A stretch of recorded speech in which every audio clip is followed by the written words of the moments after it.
Good morning, नमस्कार students, welcome to agriculture vision.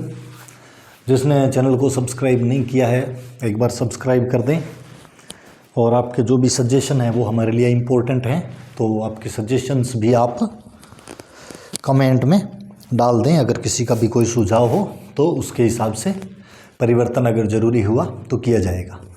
तो Rajasthan history के अंदर जो हम टॉपिक पढ़ रहे हैं वो है कॉपर शीट्स। कॉपर शीट्स यानी ताम्रपत्र भी इसको लिखा जाता है, इंग्लिश और हिंदी में भी। इसका जो नामकरण है हिस्ट्री के अंदर वो ताम्रपत्र ही किया जाता है। तो ताम्रपत्र है क्या, इसके अंदर क्या चीज़ आती है? तो दान है ना, नाम सुना होगा, डोनेशन। डोनेशन यानी दान।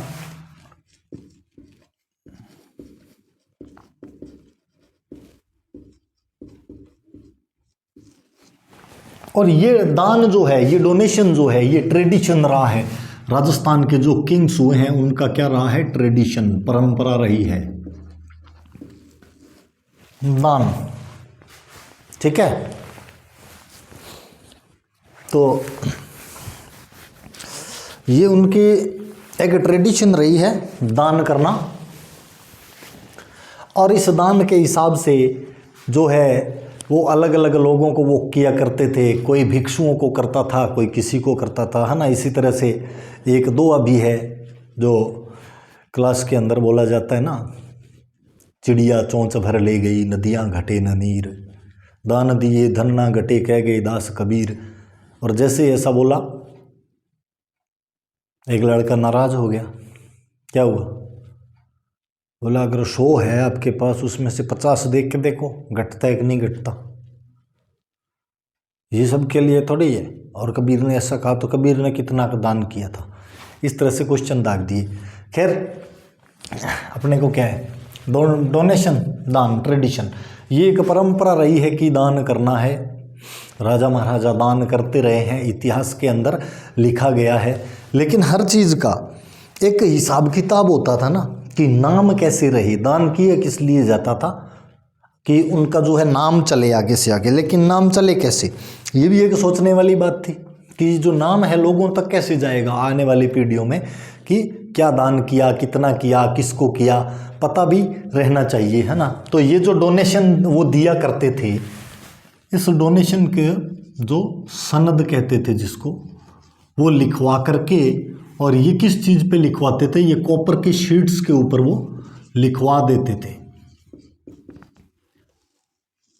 कॉपर शीट्स के ऊपर वो ये लिखवा देते थे कि ये जो उन्होंने ये डोनेशन दिया है, और अधिकतर जो डोनेशन होता था वो सब ऑर्डिनेट को देते थे, या तो दिया जाता था जो उनके सब ऑर्डिनेट होते थे, उनके अधीन, उनके सिपाही, सेनापति, है ना, जनरल, उनके जो जनरल होते थे, उनके सोल्जर्स होते थे, उनके प्रीस्ट्स होते थे, उनको ये ज़्यादा दिया जाता था। और उसको एक कॉपर शीट के ऊपर वो लोग लिख देते थे। जैसे आजकल दस्तावेज तैयार होते हैं, उस समय ये जो दस्तावेज है ये कॉपर शीट के ऊपर तैयार कर दिए जाते थे। ठीक है, तो इसका जो फर्स्ट एविडेंस हमें मिलता है कॉपर शीट का,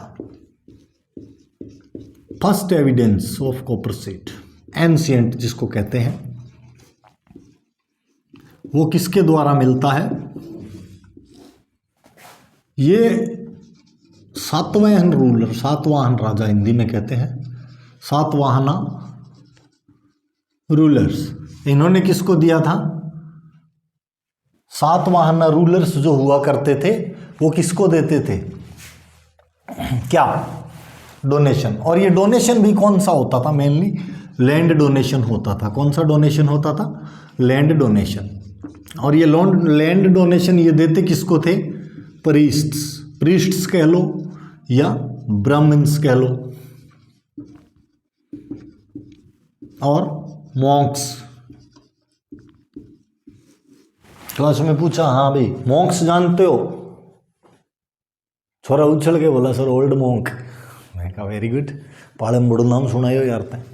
खैर, प्रीस्ट्स, ब्राह्मण्स और मॉन्क्स। मॉन्क्स ये क्या होते थे? ये जो बुद्धिस्ट होते थे ना, भिक्षु, उनको मॉन्क्स कहा जाता था। तो इनको जो सबसे एंशिएंट एविडेंस हमें मिलता है कि किसी ने डोनेशन दिया था और उसको कॉपर शीट पे लिखवाया, वो सातवाहन रूलर्स थे। और सातवाहन रूलर्स ने जो लैंड डोनेशन है वो प्रीस्ट्स और ब्राह्मण्स को दिया था।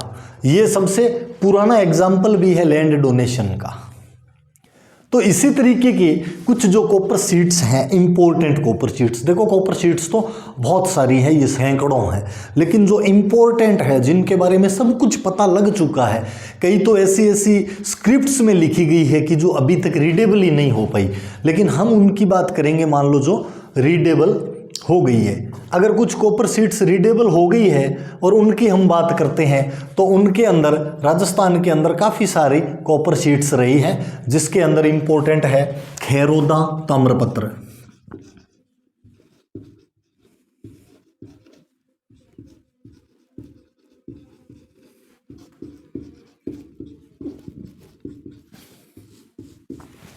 खेरोदा ताम्रपत्र, खेरोदा ताम्रपत्र है कब का और क्या है इसके अंदर?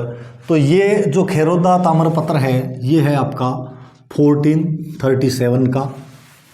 इम्पोर्टेंट है, राजस्थान के अंदर कौन सा किंग ऐसा था जिसको हम राजस्थान हिस्ट्री में पढ़ते हैं और इसका समय रहा था, जिसने किंग्स पढ़े हैं उसको पता होगा 1437 के अंदर कौन हुआ था महान शासक, है ना?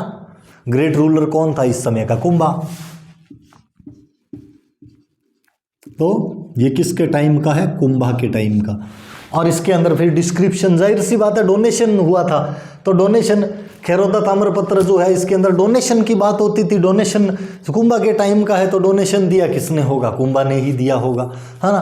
तो इसके अंदर एक तो इंपॉर्टेंट डोनेशन क्या है? डोनेशन ऑफ 400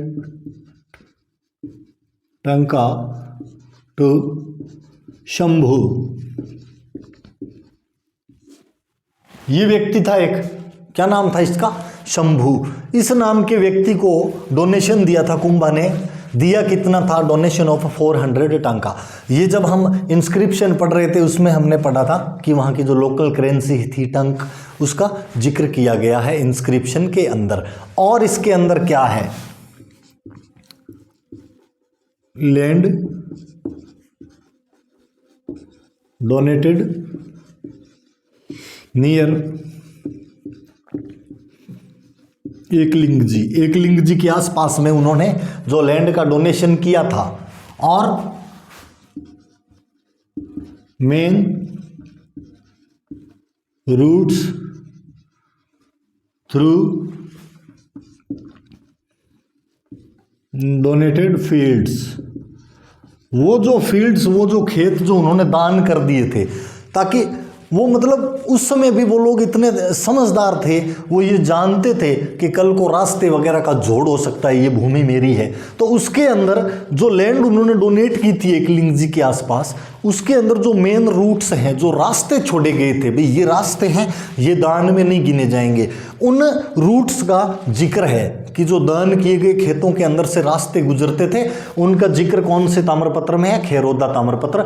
तो खेरोदा ताम्रपत्र 1437 Kumbha, donation of 400 tanka to Shambhu है इसके अंदर, और land donated near Eklingji, main roots through donated fields जो है, ये इसकी एक इंपॉर्टेंट बात है उस समय के हिसाब से, कि उस समय भी कोई आदमी इतना इंटेलिजेंट था कि उसने सारे के सारे रूट लिखे थे कि ये रूट हैं जो फील्ड्स के अंदर से जा रहे हैं, ये सारा का सारा उन्होंने लिखा था। इसके बाद में आता है एक ताम्रपत्र है आहड़ ताम्रपत्र, या इसको आप कह सकते हो ताम्रपत्र ऑफ आहड़,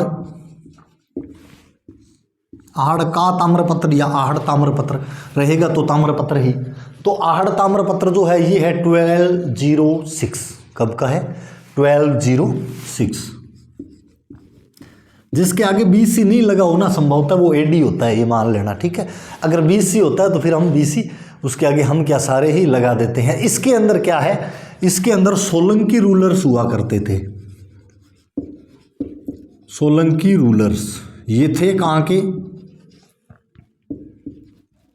गुजरात। गुजरात के सोलंकी रूलर्स हुआ करते थे। इन रूलर्स की जीनियोलॉजी यानी वंशावली, इनकी जीनियोलॉजी है किस से किस तक, from Mulraj to Bhimdev second. तो आहड़ ताम्रपत्र 1206 जो है उसके अंदर क्या है, गुजरात के सोलंकी रूलर्स की जीनियोलॉजी, कहां से, from Mulraj to Bhimdev second, जो है मूलराज से लेकर के और भीमदेव द्वितीय तक की वंशावली इसके अंदर दी गई है, जो आपका आहड़ का कॉपर शीट है इसकी। इसके बाद में आता है इंपॉर्टेंट सा है एक चीकली, नाम भी बड़ा प्यारा है, चीकली। क्या, चीकली कब का है, 1483। चीकली कब का है, 1483। इसके अंदर इंपॉर्टेंट क्या है,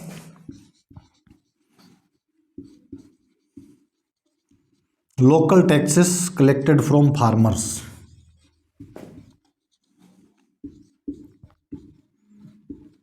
हिंदी में इसको लाग बाग कहते हैं, तो कई बुक्स के अंदर ऐसे भी लिखा हुआ है लाग बाग, कि वहाँ के जो फार्मर्स होते थे उनसे जो लोकल टैक्स कलेक्ट किया जाता था, जिसको लाग बाग कहते थे, उसका किस में मिलता है, चीकली का जो है इसके अंदर। और एक इसके अंदर है आपका मेजरमेंट ऑफ लैंड है, एक क्या है, मेजरमेंट ऑफ लैंड।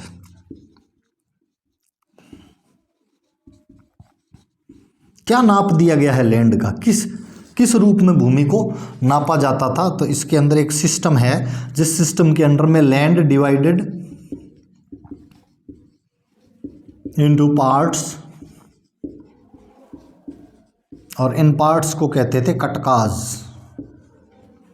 कटक नाम के हिस्सों के अंदर जो है वो भूमि को बांट दिया गया था, यानी इसके तहत जो हिस्से किए गए थे भूमि के, उनको क्या कहा गया था, जैसे अलग अलग छोटे छोटे हिस्से कर दिए गए, इन हिस्सों को, इन पार्ट्स को कटक कहा गया। तो इसमें हम कटकाज लिख देते हैं इंग्लिश के अंदर। चीकली 1483, local taxes collected from farmers, ये इसको कई बुक्स में लाग बाग भी लिखा गया है। और एक मेजरमेंट ऑफ लैंड था, system of land divided into parts, parts were known as कटकाज। ये पूछा जा सकता है, क्वेश्चन इंपॉर्टेंट है कि जो चीकली ताम्रपत्र है या चीकली कॉपर शीट है, उसके अंदर पार्ट ऑफ ए फील्ड, उसको क्या कहेंगे हम, तो उसका नाम ये इंपॉर्टेंट ये है कटकाज। ठीक है। इसके बाद में एक ताम्रपत्र आता है कीटखेड़ी। कौन सा ताम्रपत्र आता है, कीटखेड़ी। कीटखेड़ी ताम्रपत्र जो है ये है आपके प्रतापगढ़ का।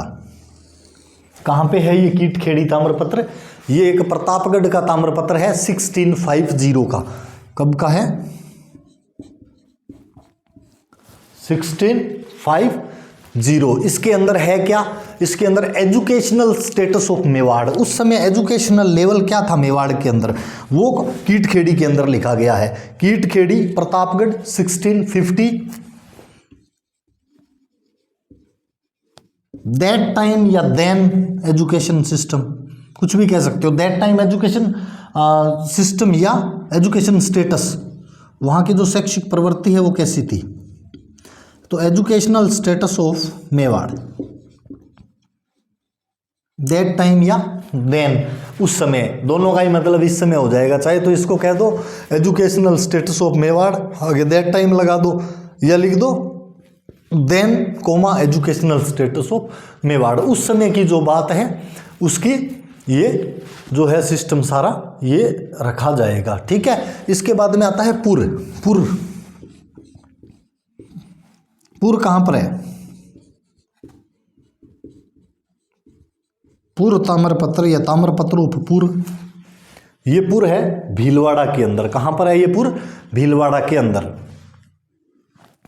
तो ये जो पुर भीलवाड़ा का ताम्रपत्र है, इसके अंदर क्या डिटेल दी गई है, ये है 1483 का।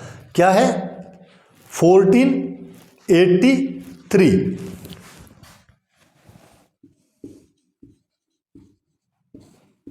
पुर वाला जो ताम्रपत्र है वो कब का है, ये है आपका 1483 का। एक पुर के अंदर ही एक और है ताम्रपत्र, कब का है, 1535 का। कब का, 15।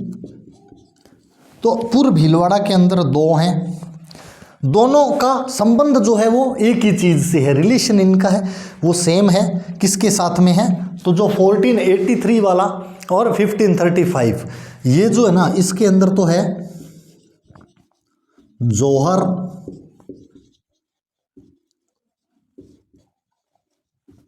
Committed by Hadi Rani Karmavati. इसके अंदर ये वर्णन मिलता है कि हाड़ी रानी कर्मावती जो है उसने जौहर कमिट किया था। और जो 1483 वाला है इससे काफ़ी पुराना है, लेकिन जिक्र इसके अंदर किसका है? इसी का है। किसका? हाड़ी रानी।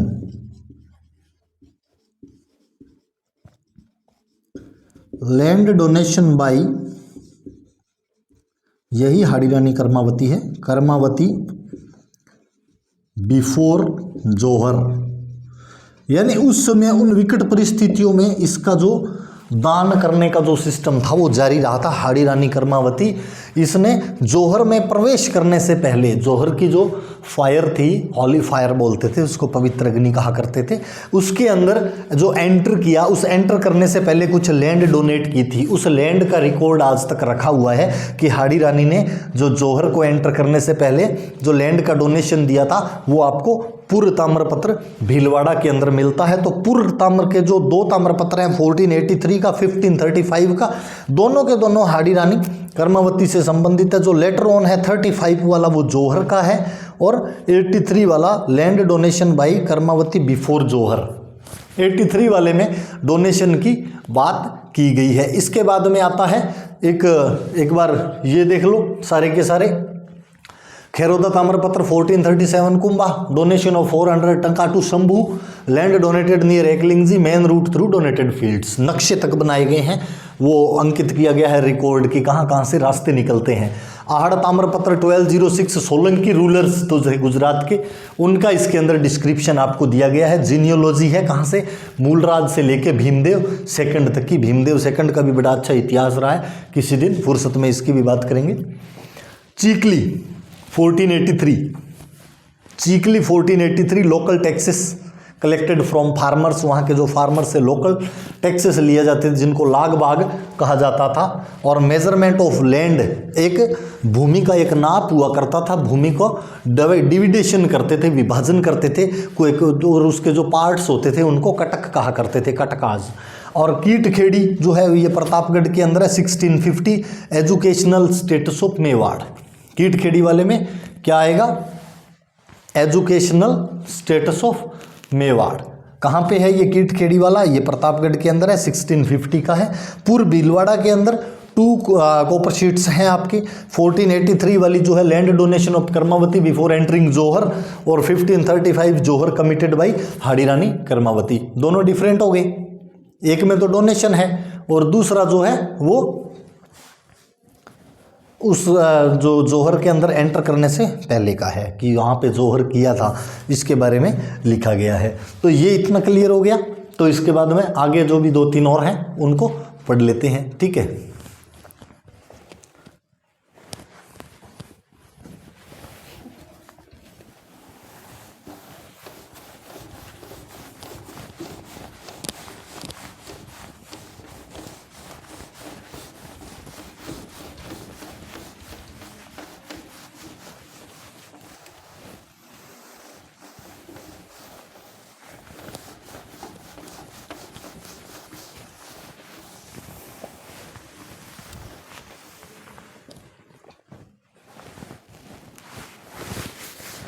इसके बाद में हम पढ़ेंगे बांसवाड़ा। बांसवाड़ा का जो ताम्रपत्र है 1671 AD का है।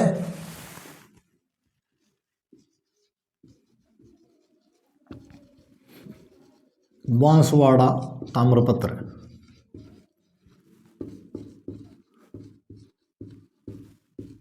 1671। जब आगे कुछ नहीं लगा तो इसका मतलब क्या है? एडी। यहां पे है क्या? यहाँ पे एक फेस्टिवल हुआ करता था। कौन सा फेस्टिवल था? गंगा जी फेस्टिवल। क्या नाम है उस फेस्टिवल का? गंगा जी फेस्टिवल। और इस ये गंगा जी फेस्टिवल होता कहाँ था? State of Bangar.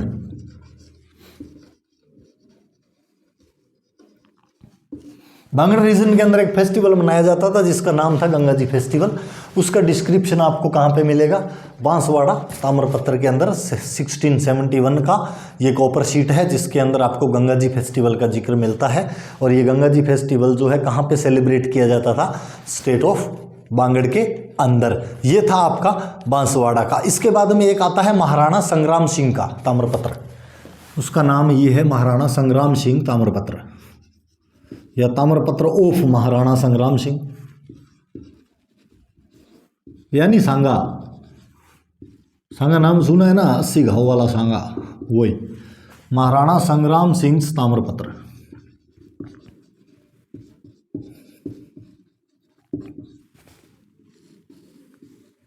कितना लंबा नाम है देखो, महाराणा संग्राम सिंह ताम्रपत्र। 1526 एडी का है, 1526। इसमें इंपॉर्टेंट क्या है? इसमें लिखा गया है donating a village to Shridhar. क्या नाम था बंदे का जिसको विलेज डोनेट किया था? Shridhar. Occasion of sun festival या सूर्योत्सव लिख सकते हो, सूर्य पूजा लिख सकते हो। इंग्लिश में इसको सन फेस्टिवल ही लिखा जाता है कि उन्होंने जो सूर्य उत्सव है उसके उपलक्ष्य के अंदर इन्होंने क्या किया था? एक लैंड डोनेट, एक विलेज डोनेट कर दिया था। और जिस आदमी को विलेज डोनेट किया था ना, वो उसका नाम था श्रीधर। तो ग्रामदान, विलेज डोनेशन। विलेज डोनेशन का एग्जाम्पल कौन से ताम्रपत्र से मिलता है? महाराणा संग्राम सिंह ताम्रपत्र जो है, इससे आपको ये पता चल जाता है कि महाराणा संग्राम सिंह ने एक विलेज डोनेट किया था श्रीधर के नाम के आदमी को। ओकेजन क्या था? सन फेस्टिवल का ओकेजन था। एक बहुत ही इंपॉर्टेंट है ये वाली जो कॉपर शीट है ना, जो अभी मैं लिख रहा हूं, बहुत इंपॉर्टेंट है ये। बरोच गुजर ताम्रपत्र बहुत बार आ गया ये, बहुत छोटे छोटे कंपटीशन में तो आया ही रहता है। बरोच गुजर ताम्रपत्र इंपॉर्टेंट क्यों है? 978 का है। एक तो सबसे पुराना अपने जो है ना यहाँ पे अभी जो अपने पढ़े उनके अंदर सबसे पुराना यही है, बरोच गुजर ताम्रपत्र। बरोच गुजर ताम्रपत्र इंपॉर्टेंट क्यों है? क्योंकि ये एक बंदे से रिलेटेड है, जिस बंदे को हमने पढ़ा था ना आर्कियोलॉजिकल सर्वे के अंदर। क्या नाम था उस बंदे का? Alexander Cunningham. उससे रिलेटेड है ये, इसलिए ये इंपॉर्टेंट है। तो बरोच गुजर जो ताम्रपत्र है इसके अंदर क्या है?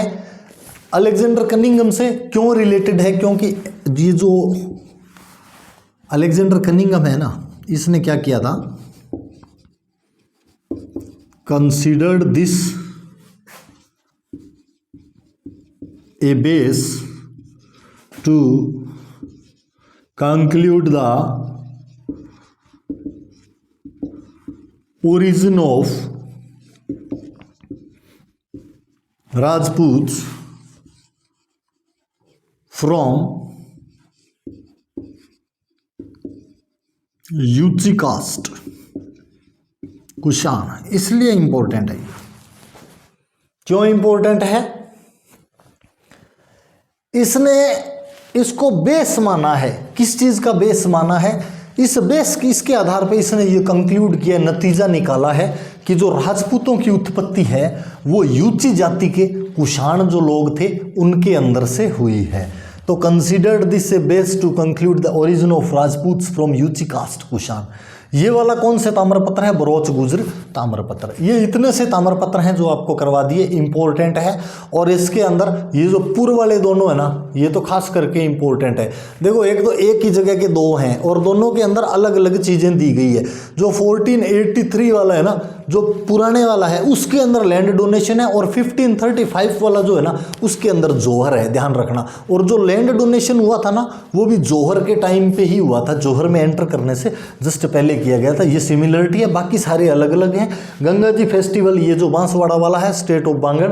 और महाराणा संग्राम सिंह का ताम्रपत्र है, 1526 का है।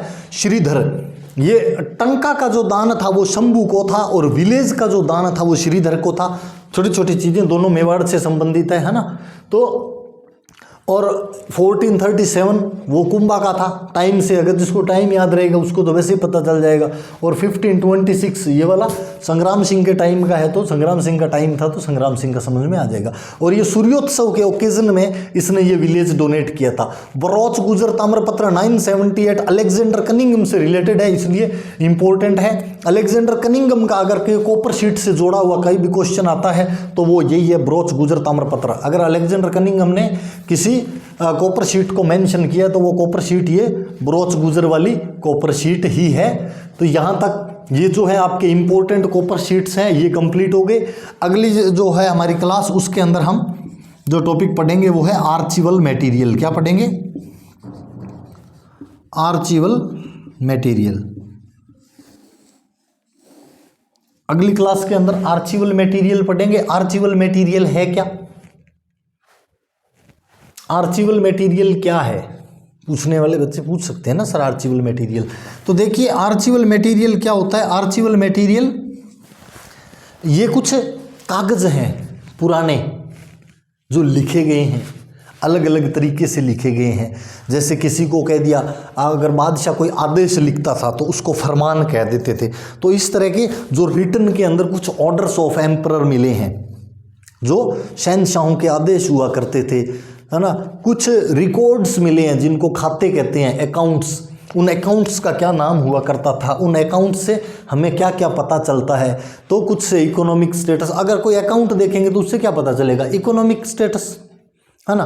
कुछ राइटिंग देखेंगे तो उनका एजुकेशनल लेवल पता चलता है कि कितना अच्छा इन्होंने लिखा है। उनके ऑर्डर्स देखते हैं तो ऑर्डर्स जो हैं वो अलग अलग चीज़ों से रिलेटेड होते हैं, तो उससे उनका जो है रूलिंग सिस्टम जो है, उनकी शासन प्रणाली है वो समझ में आती है। तो इस तरीके से आर्चिवल मटेरियल भी एक इम्पोर्टेंट है जो हम नेक्स्ट में पढ़ेंगे। ये काफ़ी सारे हैं, लगभग हैं 15-16 के करीब आर्चिवल मटेरियल जो मिले हैं। और वो टर्म्स हैं, उनसे रिलेटेड क्वेश्चन आते हैं कि खरीदा क्या हुआ करता था, इस तरह के क्वेश्चंस आते हैं, है ना।